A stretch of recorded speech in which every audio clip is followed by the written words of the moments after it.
if you've had dessert and you're full, we're still going to have birthday cake for Dad. So we'll be using some boxes maybe, and people can take some home. Was there anything else, Robin? And now my nephew, Ben, would like to say a few words about his grandpa. Okay. Thank you. Dirty embarrassing. I can't hear him. He's standing in the middle right there. We did everything. Yeah, if you want to come closer. Okay. I'll speak loudly. He's got a deep voice. So, my name is Ben Wenger. In case you don't know, I am Ben Wenger's grandson. And over the past years, I've got a good chance to get to know him pretty well. So, I thought it'd be nice to stand up and say a few nice words, maybe a little bit about what I've learned from him and why I love and respect him so much. So, to start, the first thing that comes to mind when I think of Grandpa is his generosity and his natural willingness to help people. I asked him, I told him I was going to stand up and say a few words, and I said, over your 90 years, is there anything you've learned? Is there a message that you want me to tell everyone? And he paused and said, just try to do one good deed every day. Just try to do one good thing every day. And so that got me thinking. And there's a story I'd like to tell that kind of illustrates that, about how he lived. So I visit him every Sunday. Whenever they had blueberry pancakes at Liberty, I'd eat blueberry pancakes for breakfast. So in the beginning, the first couple of weeks, I meet him in his room, and we're walking down, and we get to the elevator, and there's a little old lady who's kind of struggling with her walker, and without missing a beat, he walks up right to her, puts his arm around her, and says, "Hey, sweetheart, you want some smooches? You want to do some kissing?" And she's like, "Oh, Ben, you're so funny. And he keeps going. He gets real animated with his eyes get wide. He's like, "Yeah, tonight we have a date tonight." And she's like, "Okay, that sounds good." And so that was the first time I saw him really get animated. I'm like, I've never seen that side of him. And so the funny thing was, we get on the elevator, and he acts like nothing had happened. And I'm like, okay, I didn't say anything. So we get down to the cafeteria, and we couldn't eat yet. He still had more of an agenda. We had to, so breakfast is at 8:50, but he knows that at 8:46, this lady's going to need her help pushing her chair in, and this lady needs help pouring coffee. So every morning he has like a routine where he's helping people. So, that was nice for me to see. And so along with generosity, he's also very giving with his money. Around Christmas time, he has a list of people he'll give money to, and he donates to the Red Cross and things like that. So he's generous in all aspects of his life. But one funny thing I found about his generosity, just a little side note, is he told me one time, he says it's very important that you're very nice to the chef around Christmas time. He says he's living back in the Army. He says if you give that chef $50 every year, if they have steak or potatoes or something, you just give him a wink in the line. If you want a little bit extra, he'll know to give you a little bit extra. He's like, you got to know how to work the system. All right, that's pretty good. I'll remember that. And the second thing I think of when I think about Grandpa is his positive example of health and nutrition. So I'm looking at these pictures up here when I was 5 years old, and it reminded me, my brothers probably remember this, when we were little, he would walk all the way across town from 2nd Street to our house on Woodland just to make sure that we had plenty of bananas. He would carry bananas across town and make sure the boys have bananas. So I think it works. I still eat my bananas today. But I think something you might not know about him is as far as health and fitness goes, every morning he has a routine. He'll do some sort of physical exercise, whether it's walking stairs or just doing some, he'll do wall squats. I can't believe it. He's like yoga wall squats. He stays in great shape, but he also does mental exercises. He'll do pulse every Sunday. He'll do a pulse. They have word scrambles in the newspaper, and he'll time himself on the wall. He has 30 minutes to get it all done, and if not, then I guess he loses. But he does better than me. He usually gets 5 out of 6, but I get like 1 or 2 or something. Let's see here. Yeah, there's a story I want to tell. It's probably my favorite story about him when it comes to health and fitness. And it I think it's symbolic. I think everyone knows he's an avid walker. And so a couple years ago, he was having a lot of back pain. And it was his lower left back, and we couldn't quite figure out what was wrong. And we tried massage, physical therapy, but it just kept getting worse. So he decided to try back surgery, and luckily it was successful. But as you can imagine, having back surgery, especially at that age, is going to lay you up a little bit. And also, it's in the middle of winter, so it's even worse. So for the first month, it was tough seeing him like that. You know, you could walk in, you could see his spirits were low, and but after a couple months, he started saying, you know, he told me, I'm formulating a plan to beat this. I said, you are? He's like, yeah, the goal is to be able to walk to Bueller's again. If I can walk to Bueller's again, then I'll know I've recovered from this thing. I said, that's a good goal.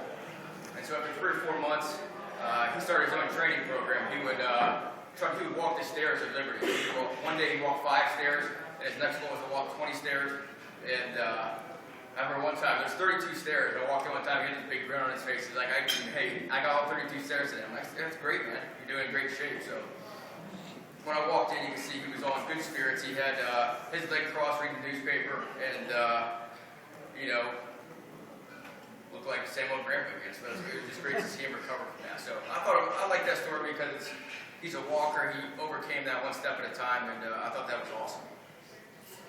And the last thing that you guys might not know about him is he's absolutely one of the funniest guys I know. Well, you probably wouldn't think it because it's not intentional when he's funny, but I will, I'll tell you a couple stories, and he'll have me like falling out of the chair laughing. So here's one of my favorite stories. If I visit him on a weeknight, I usually go around 7:30, and I'll leave around 9. And because about 9 o'clock, we have a couple of his helpers come in and help get ready for bed and stuff. So this one particular night, a couple of the helpers came in, and they saw his military flag with the Purple Heart and the battle star, and they were asking him about it. And they asked him, what branch of the service were you in? And as we all know, he was in the Army. But he paused for a second, and he said, what? And they go, what'd you do in the service? What branch were you in? And he said, what? And so she spoke up this time. She said, what branch of the service are you in? And he said, oh, okay, what did I do in the service? He said, well, I was in the cavalry. They let me ride horseback. and they're like, having this confused look on their face. And he's like, yeah, they gave me a machete, and I fought the enemy, you know, on the grassy knoll on my horse. And I'm trying to hold my laugh. And it's funny because these girls have no idea. And he gets away with these little things because 99% of the time he's very, very straight up, very honest, and just 1% of the time, I think he does it just to entertain himself. Yes. he entertains me too, so I love it. And there's one last story I'll tell, and that was actually, it's Aunt Linda's story. Her and Russ couldn't make it, but I'm sure she would tell it if she was here, but it's one of my favorites. So a couple years ago, he went down to visit them down in Arkansas for the winter. He stayed there for 6 months, and the first couple weeks, Linda was worried that he didn't like her cooking because he wasn't talking much at dinner. And she asked Russ, she said, do you think Ben's liking my cooking? Should I make something else? And he said, well, let's find out. He knows he loves Swiss steak and mashed potatoes and gravy, so let's cook him that.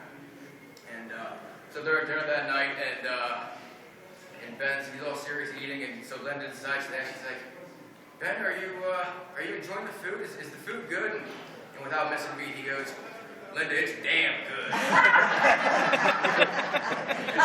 That's another one of those you don't expect to come in, and that's how he rolls. So that's all I had to say. If I'll go ahead and pass it off. Hey, if you have something to say, go ahead. Thank you.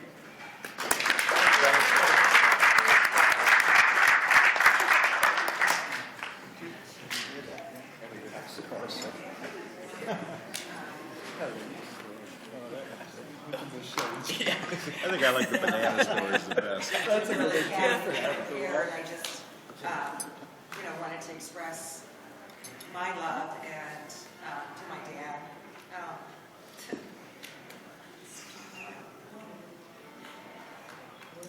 Wonderful father. I think as a child growing up, you don't always realize the sacrifices that your parents make for you. It's not until you become an adult that you actually realize that. And my brothers and I have talked about this many times. There are so many personal sacrifices that my dad made for us so that we could have the things that we wanted and needed. Doing without, I know, many times. And we're so grateful to you for that, for your service to our country. We're so grateful. And to my dad, the first man I ever loved. So, if there's anybody else that would like to get up, Dick, anybody that would like to get up and say a few words, please feel free to do that. Dick's getting up. Uh-oh. This could be interesting.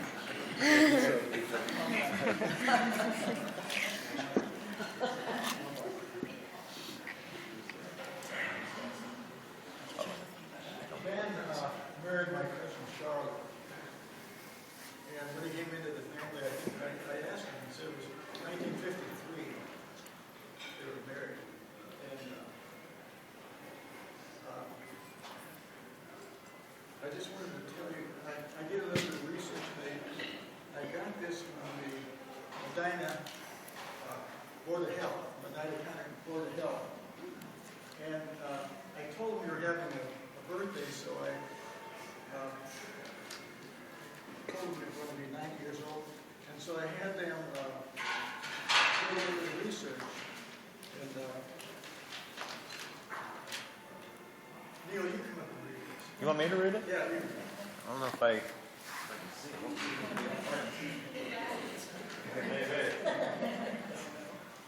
Yeah, it's from Medina County Department of Health. Says, Mr. Ben Wenger, dear Mr. Wenger, please allow us to congratulate you upon reaching your 90th birthday, March 20th, 2015. We understand you have been a resident of Wadsworth and Rittman these past 90 years. Our department has been testing soil samples in and around the Wadsworth area and has performed extensive carbon dating. Mr. Wenger, after analysis of the soil, and you having reached a remarkable age of 90, we have come to conclude that you, Mr. Wenger, are older than dirt.